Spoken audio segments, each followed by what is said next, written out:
Bitcoin just ripped from $64,000 to nearly $80,000 in a few days. Almost immediately, a wave of crypto haters started dropping videos arguing that Bitcoin's massive run is just a short squeeze and it's not real. But nobody's checking that one place that actually has the answer. It's the Bitcoin chart and the volume that's screaming underneath it. So I looked and I discovered a trade that costs $0 out of pocket and gives you some real upside in money if Bitcoin sits still or it keeps on running. And by the end of this video, you're gonna know whether the Bitcoin rally is real, and more importantly, you're gonna know how to make some real money on this move without having to spend any money. And if you can't tell, I am incredibly excited about this trade. I'm Rob, former mergers and acquisitions attorney at a top 10 Manhattan law firm, former faculty member at a top 8 business school, 25 years trading these markets, and I'm not here to get you rich quick, I'm here to get you rich smart. Here's our roadmap for today. First, we're looking into the Bitcoin chart and taking a look at the price levels that actually matter. Second, we're digging into the volume and the institutional flows behind this move. And third, I hand you the exact trade to ride this Bitcoin move up without spending any money, and I'm telling you that it may be one of the best setups we've seen on this channel in a long time, so let's get into it. Bitcoin peaked at $126,000 back in October of last year, then it ground its way down for the next 8 months. By the time it bottomed, it had chopped around in the mid-60s, completely dead. Then last week happened. The IBIT, which is the ETF that tracks the price of Bitcoin, ripped out of its trading range and hit a high of $45.03 a share on Friday, and it closed the week at $43.68. In Bitcoin terms, that's a move from around $64,000 up to $77,244. Here's the key technical indicator that the crypto haters and the Bitcoin doubters don't want us talking about. The IBIT's 200-day moving average sits at exactly $43.08 a share, but it closed the week above that 200-day average at $43.68 a share. Quick definition for anyone new to this. A 200-day moving average is just the average price of a stock over the last 200 days, smoothed into a line on a chart. Traders put a lot of importance on this, and they place their bets on this trend line. If a stock is trading above the 200-day, then it's considered bullish and it's a buy. Trading below the 200-day, it's considered bearish and it's a sell. And that's why I'm so excited, because Bitcoin's price closed the week on top of the 200-day moving average. But we do need to temper our enthusiasm a little bit. The 200-day is still pointed downward, meaning that Bitcoin didn't break through the resistance yet. It knocked on the door, but it couldn't quite kick it open. Now, anyone who watches this channel regularly knows that I like to say that prices whisper while volume screams the truth. So before we get too excited about Bitcoin, we need to take a look at the volume to confirm the price move. And the volume on IBIT did not disappoint. Friday's volume was 119 million shares.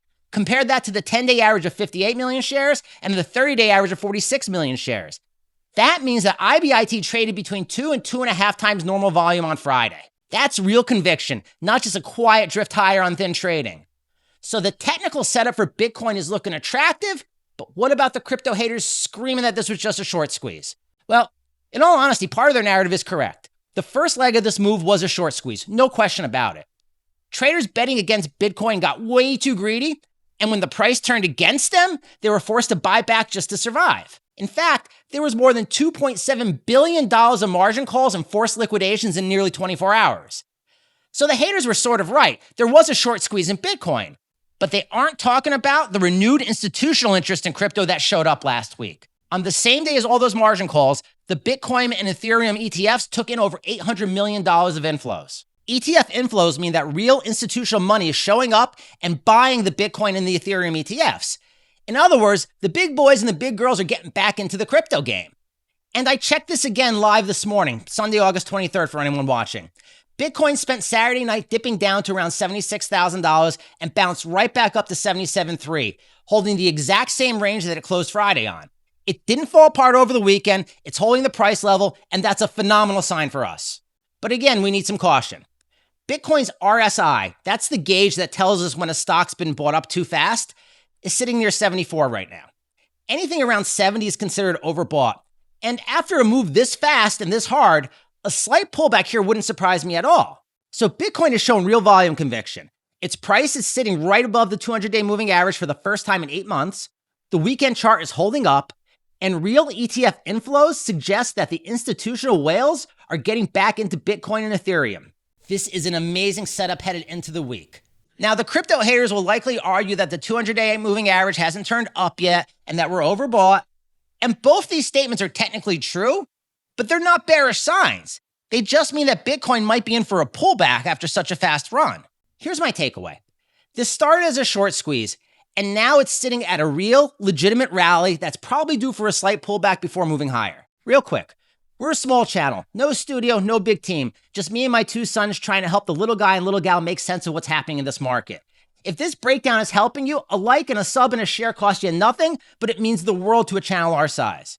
Okay, so here's our Bitcoin trade for $0 out of pocket. I'm trading the IBIT. This is an ETF that trades in a normal brokerage account and tracks the price of Bitcoin. We're using IBIT because it's got a real liquid options market, meaning we can make more money using less cash.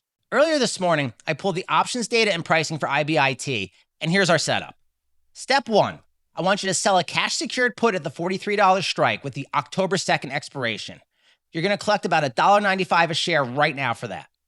Step 2, I want you to buy the $44 call option with the October 2nd expiration. That costs about $2.47 a share as of this morning. Step 3, sell the $50 IBIT call for October 2nd expiration against the call you just bought. You'll get paid another 72 cents a share for this. So let's sum this up real quick. Collect $1.95 on the put, pay $2.47 on the call, collect another 72 cents for selling the $50 call. If you net all that out, you are actually getting paid 20 cents per share for putting this trade on. You're getting paid to trade Bitcoin. Now, here's where this gets really fun. If IBIT closes above $50, you're pocketing $6.20 a share. And even if it closes between $43 and $50, you're still riding a real profit. There's almost no version of this trade where you're not either making money or getting paid to wait. I love this trade. But as always with the market, there's a catch and there's risk. But it's really not so bad on this one. If IBIT slips below $43 a share, you're not stuck holding the bag, but you are going to be forced to buy those shares at $43 each. That's the equivalent to buying Bitcoin at about $76,000 valuation right now. So you got to ask yourself one question. Do you think that Bitcoin will be worth more than $76,000 by October 2nd? If the answer is yes, then there's absolutely no reason on earth not to put this trade on.